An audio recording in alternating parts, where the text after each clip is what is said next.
Welcome to today's video, guys, and in today's video I'm going to show you how you can choose the correct supply or demand zone in order to take your trades from. So as you can see on screen, supply and demand zones, we will need these three rules.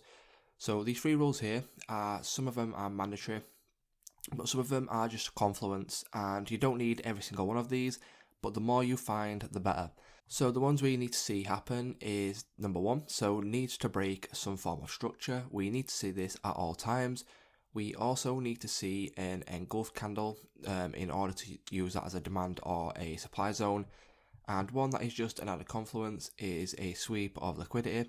And all this shows is that price has taken out orders and then gone in its chosen direction. So this is just an added confluence to your supply and demand zones, but you need to see a break of structure, and you also need to see an engulfed buy to sell or sell to buy. And if you don't know what a buy to sell or sell to buy is, I'll show you in a minute on the charts. So how we look at supply and demand zones, it's very simple. So the last bullish candle before a move down for a supply, or the last bearish candle before a move up for a demand. You can also use ranges, and like I said, I'll show you that in a minute on the chart. So if I just delete this and we come down. So as you can see, today I am on Euro US dollar on the 15-minute chart. And this applies to all time frames, but for me personally, I use the 15-minute chart predominantly for my supply and demand zones. I also use a 4-hour chart, but like I say, this does work on all time frames. So for example, what you'll see is that obviously we come down, we've come up here, and then what have we done? We've come down, we've got a bearish candle, and then we get a bullish candle. So what you can do here is you can take your tool, you could use this whole sell to buy range. So this whole sell to buy range is technically your demand zone, but what I would do personally is I would refine it all the way down to this candle here, because as you can see, what has happened here is we've come down, and this is where the demand has stepped into the market. As you can see, it's left clear imbalance just above this demand zone right here, and this is where the market has exploded to the upside. So this right here is a perfect demand zone. What else has it done? It's come down and it's taken liquidity from below this low right here. So it's taken liquidity, it's broken structure to the upside by breaking this high right here. So it's taken liquidity, it's broken structure, and it's also engulfed. So what an engulfed buy to sell or sell to buy is, so in this example right here, as you can see, we've got this candle right here, and then this candle, the next candle, closes above this candle. So that's all it means when I say an engulfed buy to sell or sell to buy.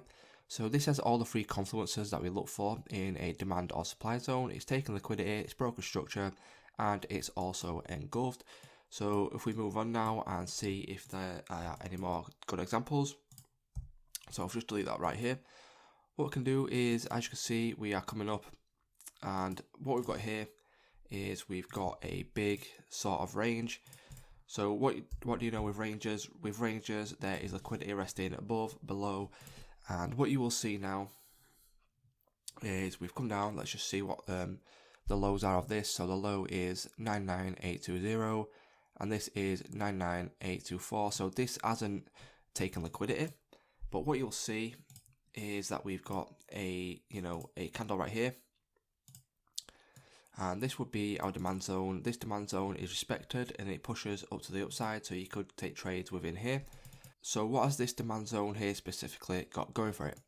So as you can see, I've marked the bearish candle right here. What's the reason of marking this bearish candle?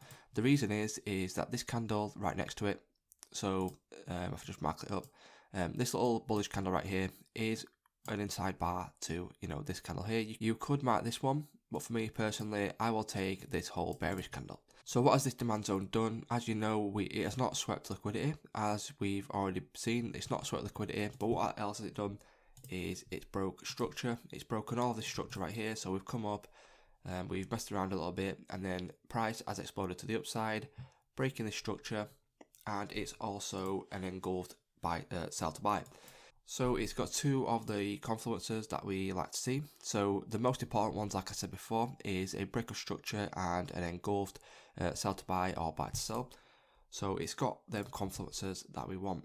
And then as you can see, what happens is we come back down, we tap in, and then we move to the upside. So like I said before, you could take trades from this section right here.